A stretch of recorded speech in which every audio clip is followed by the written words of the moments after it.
भागवत महापुराण की जय। कृष्ण कन्हैया लाल की जय।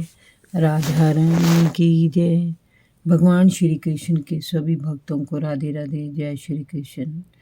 आज मैं आपको सुनाऊंगी भागवत महापुराण में दशम स्कंद में 17वां अध्याय। भगवान श्री कृष्ण के पास जरासंध के बंदी राजाओं के दूत का आगमन। श्री सुखदेव जी ने कहा, परीक्षित, भगवान श्री कृष्ण की जीवनचर्या सुबह से शाम तक इसी प्रकार चलती रहती थी। एक दिन द्वारकापुरी की राज्यसभा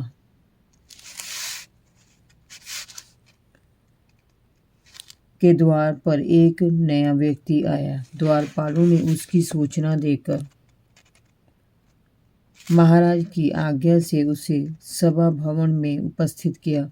उस व्यक्ति ने महाराज और सभा में उपस्थित सभी लोगों को नमस्कार किया और भगवान से निवेदन किया, हे श्री कृष्ण, आप मन और वाणी से अगोचर हैं। जो भी दीनहीन आपकी शरण में आता है, आप उसका ताप क्षण भर में हर लेते हैं।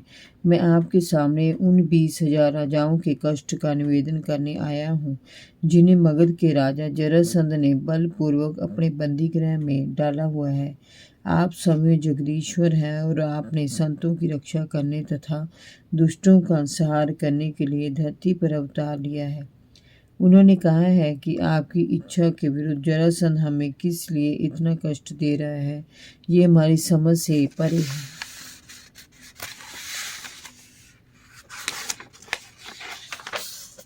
हम आपकी शरण में हैं और हमने आपको तारनहार मान लिया है, तो हमें ये कष्ट क्यों भोगना पड़ रहा है? प्रभु, हमें इस दुष्ट राजा के बंदीगृह से मुक्ति दिलाइए। हम अत्यंत अज्ञानी और आपकी माया के फंदे में पड़कर कष्ट पर कष्ट भोगते चले जा रहे हैं। आप ही हमें जरासंध के कर्मों के बंधनों से छुड़ा सकते हैं। ये दुष्ट राजा 10,000 हाथियों का बल रखता है और हम लोगों को इस प्रकार बंदी बनाए हुए है जैसे सिंह भेड़ों को घेरे रखता है। हे चक्रपाणि, आपने 17 बार जरासंध से युद्ध किया और उसका मान मर्दन किया। हर बार आपने उसे पराजित करके छोड़ दिया।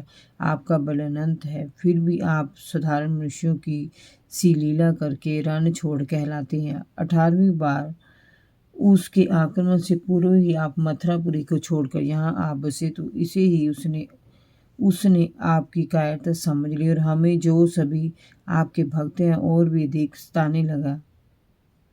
हम आपकी शरण हैं, आपकी प्रजा है। अब आप जैसा चाहें वैसा कीजिए। भगवान ने राजाओं के दूत की बात सुनकर उससे कुछ कहना चाह ही था कि देवर्षि नारद वहां पहुंचे। भगवान ने उनका स्वागत किया, उन्हें उच्चासन प्रदान किया तथा इधर उधर के समाचार पूछे। नारद जी ने कहा, हे देवेश्वर, आप विश्व के निर्माता और आपकी माया के सामने आज तक कोई नहीं ठहर पाया है।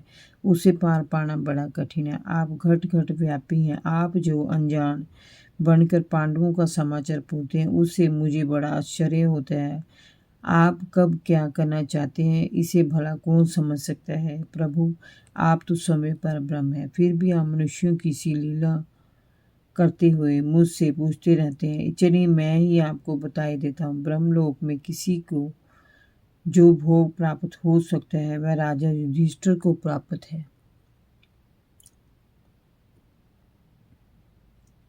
वे समय धर्मराज हैं, उन्हें किसी चीज की कामना नहीं है, फिर भी वे श्रेष्ठ राजसूय यज्ञ करना चाहते हैं और उसमें आपकी अगर पूजा करने के आकांक्षी है।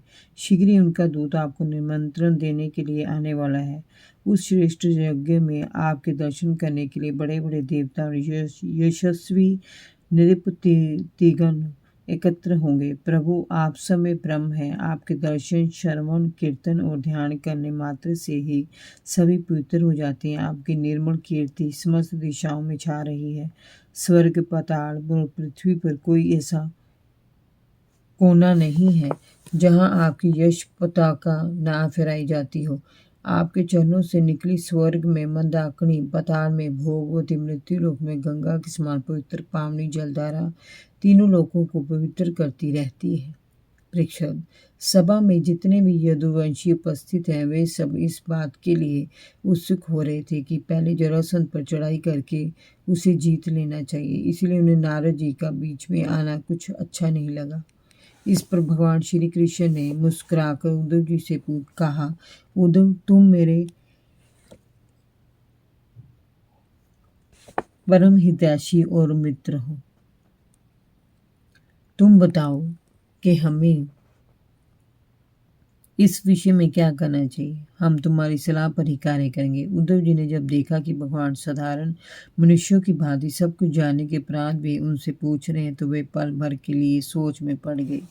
जय जय श्री राधे। भागवत महापुराण की जय। कृष्ण कन्हैया लाल की जय।